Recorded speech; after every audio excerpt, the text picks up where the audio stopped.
विद्यार्थी मित्रांनो नमस्कार. इयत्ता 12वी सहकार प्रकरण नंबर 4 महाराष्ट्र सहकारी संस्था कायदा 1960 यापूर्वी या प्रकरणाचे 2 भाग झालेले आहेत. आज भाग क्रमांक 3 मध्ये आपण सहकारी संस्थेच्या भागभांडवल उभारण्याची साधने व मार्ग यामधला भागभांडवल उभारणीची अंतर्गत साधने, त्यामध्ये भागविक्रीचे फायदे हा मुद्दा आज आपण पाहत आहोत. यामध्ये स्वमालकीचं भांडवल उभारण्याकरता सहकारी संस्थांना काही भागांची विक्री करावी लागते. याकरता अशा प्रकारचे जे भागभांडवल आहे त्याची उभारणी केल्यानंतर सहकारी संस्थेला जे वेगवेगळ्या प्रकारचे फायदे मिळतात, त्यामध्ये स्थिर भांडवलास उपयुक्त अशा प्रकारचं हे भांडवल आहे की जेणेकरून अशा प्रकारचं भागभांडवल हे विक्री केल्यानंतर अगदी सोयीस्करपणे विसर्जन त्याचं करता येतं. अशा प्रकारच्या भागभांडवलातून एक विशिष्ट प्रकारची रक्कम वसूल करता येते. त्यानंतर कायम मालकी या भागभांडवलाची असू शकते. म्हणूनच सहकारी संस्थेच्या सोयीनुसारच अशा प्रकारचे भागभांडवल हे विक्रीस काढता येतात. त्यानंतर विनातारण भागभांडवल देखील उपयुक्त म्हणून अशा स्वरूपाचं भांडवल आहे की जेणेकरून भागभांडवल उभारणीकरता सहकारी संस्थेला आपल्याकडे असलेली कोणतीही मालमत्ता ही तारण ठेवावं लागत नाही. असे भांडवल विनातारण मिळवता येते.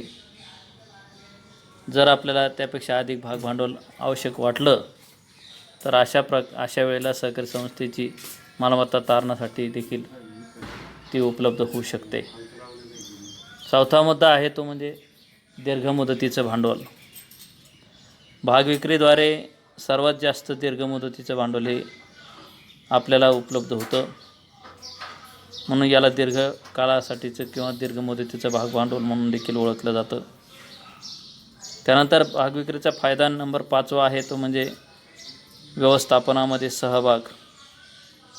जी व्यक्ती भागभांडवल पुरवते अशा व्यक्तींना सहकारी संस्थेच्या व्यवस्थापनामध्ये सहभाग घेता येतो आणि निवडणूक लढवता येते. त्यामुळे निवडणुकीच्या माध्यमातून अशा प्रकारच्या भागधारकाला जो अधिकार प्राप्त होतो त्याला संचालक म्हणून ओळखलं जातं. त्यानंतर सहकारी संस्थेवर अंकुश ठेवता येण्याकरता देखील अशा प्रकारच्या भागधारकाचा उपयोग होतो. त्यानंतर 7वा मुद्दा आहे तो म्हणजे स्वस्त आणि सुलभ मार्ग. भागविक्री करणं हे भागभांडवलाच्या उभारणीच्या दृष्टिकोनातून अतिशय सुयोग्य आणि चांगला सुलभ मार्ग आहे. जेणेकरून विनाव्याज हे भांडवल वापरायला मिळते आणि या बाबतीमध्ये कोणतीही क्लिष्टता गुंतागुंत ही पाहावयास मिळत नाही. शेवटचा मुद्दा या भागविक्रीच्या फायद्यामध्ये आहे तो म्हणजे लाभांश देण्याचे बंधन नाही. या स्वरूपातूनच सहकारी संस्थेच्या स्थापनेचा एक महत्त्वाचा हेतू म्हणून सेवा देणं असेल तर त्या बाबतीमध्ये देखील अशा प्रकारच्या सेवा देखील या लाभांशाच्या बाबतीमध्ये आहे की जेणेकरून भागभांडवलावर लाभांश देणं हे देखील त्या दृष्टिकोनातून महत्त्वाचं आहे. त्यानंतर दुसरा मुद्दा आहे भागभांडवलाच्या बाबतीमध्ये की जेणेकरून हे भांडवल उभारणीच्या अंतर्गत साधनामध्ये दुसरा मुद्दा आहे तो म्हणजे प्रवेश शुल्क. याला एंट्रन्स फी असं म्हटलं जातं. सहकारी संस्था सभासदत्वाचा अर्ज भरून घेताना प्रवेश शुल्क आकारते. अशा प्रकारच्या प्रवेश शुल्काच्या माध्यमातून जमा होणारी जी रक्कम आहे ती अतिशय कमी असते. हे प्रवेश शुल्क 1 रुपयापासून तर 10 रुपयापर्यंत आकारले जाते. संस्थेमध्ये जेवढे सभासद असतात त्या प्रमाणामध्ये प्रवेश फी ही जमा केली जाते. प्रवेश शुल्क परत करावं लागत नाही. अशा प्रकारच्या प्रवेश शुल्काच्या रकमेमुळे सहकारी संस्थेला बिनपरतीचे भांडवल मिळते आणि प्रवेश फी ही स्वतंत्र खात्यामध्ये सहकारी संस्थेच्या जमा केली जाते. म्हणूनच काही संस्था प्रवेश शुल्काची जी रक्कम आहे ती रक्कम सहकारी संस्थेच्या राखीव निधीमध्ये जमा करतात आणि या रकमेचा वापर हा काही संस्था या कायदेशीर गुंतवणुकीसाठी करतात.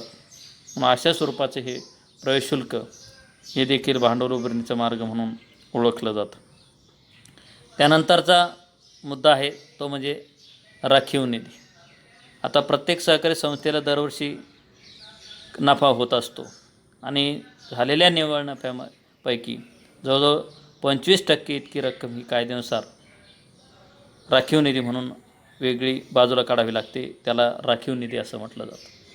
म्हणूनच ज्या संस्थे आपल्या व्यवहारापासून नफा मिळतो किंवा नफा मिळू शकतो अशा प्रत्येक संस्थेने एक राखीव निधी हा बाजूला काढून ठेवला पाहिजे.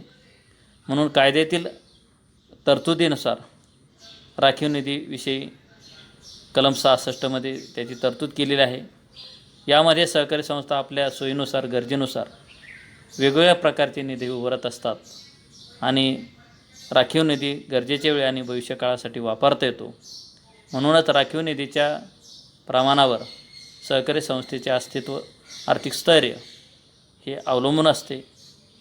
या राखीव निधीमुळे संस्था आर्थिकदृष्ट्या सक्षम व भक्कम होत असल्यामुळे राखीव निधीला सहकारी संस्थेची संरक्षक भिंत म्हणून देखील ओळखलं जातं. म्हणूनच राखीव निधीशिवाय इतर काही जे काही सहकारी संस्थेला जे काही म्हणजे रक्कम मिळते त्या बाबतीमध्ये घसारा निधी असेल, बुडीत कर्ज निधी असेल, किंमत चढ उतार निधी असेल, लाभांश सामान्यीकरण निधी असेल, शिक्षण निधी, अशा स्वरूपातून वेगवेगळे निधी हे सहकारी संस्थेला उभारता येतात. अशा प्रकारच्या निधीचा वापर ते ज्या हेतूने तयार करतात त्या हेतूने त्याचा वापर होणं आवश्यक आहे. ज्या प्रमाणामध्ये राखीव निधी असतो त्या प्रमाणामध्ये सहकारी संस्थेला इतरांकडून कमी प्रमाणामध्ये कर्ज घ्यावं लागतं आणि त्यामुळेच कर्जावरील व्याजाचा होणारा जो काही खर्च आहे तो कमी करता येतो. स्वावलंबन असेल त्या स्वावलंबनाच्या दृष्टिकोनातून राखीव निधी महत्त्वाचा असतो. विशेष म्हणजे राखीव निधीवर लाभांश अथवा व्याज द्यावं लागत नाही. शिवाय राखीव निधीमुळे सहकारी संस्थेची जी पत असते ती वाढीस लागते. सहकारी संस्थेचा विकास करण्याकरता राखीव निधीचा वापर हा जास्तीत जास्त प्रमाणात केला जातो. म्हणूनच सहकारी संस्थेची प्रगती ही दिवसेंदिवस होत असते. या सहकारी संस्थेच्या मध्ये राखीव निधीचा दिवसेंदिवस होत असलेला वापर हा व्यवसायासाठी देखील करता येतो. राज्य शासन त्याबाबत निर्देश देते. त्यानुसारच सहकारी संस्थेला त्या बाबतीमध्ये कायद्यानुसार गुंतवणूक करता येते. राखीव निधीचा जो दर आहे तो हा 1.0 इतका कमी ठरवून देण्याचा अधिकार हा सहकारी संस्थेच्या निबंधकाला आहे. राखीव निधीचा वापर खेळते भांडवल म्हणून देखील केला जातो. या निधीची गुंतवणूक प्रामुख्याने राज्य किंवा जिल्हा सहकारी बँकेत ठेवीच्या रूपाने केली जाते. म्हणून काही वेळेला सहकारी संस्थेमध्ये कर्जरोख्यामध्ये देखील अशा प्रकारची गुंतवणूक ही वाढवली जाऊ शकते. त्यानंतर राखीव निधीचे जे प्रकार आहेत त्यामध्ये सामान्य राखीव निधी आहे, लाभांश सामान्यीकरण निधी आहे, विशेष बुडीत कर्ज निधी आहे, किंमत चढ उतार निधी आहे. अशा स्वरूपाचे काही प्रकार आहेत. ते शैक्षणिक वर्ष सन 2020-21साठी अभ्यासक्रमात नाही आहे, तरी देखील आपण अभ्यास म्हणून नेक्स्ट भागामध्ये आपण त्याचा विचार करू. धन्यवाद.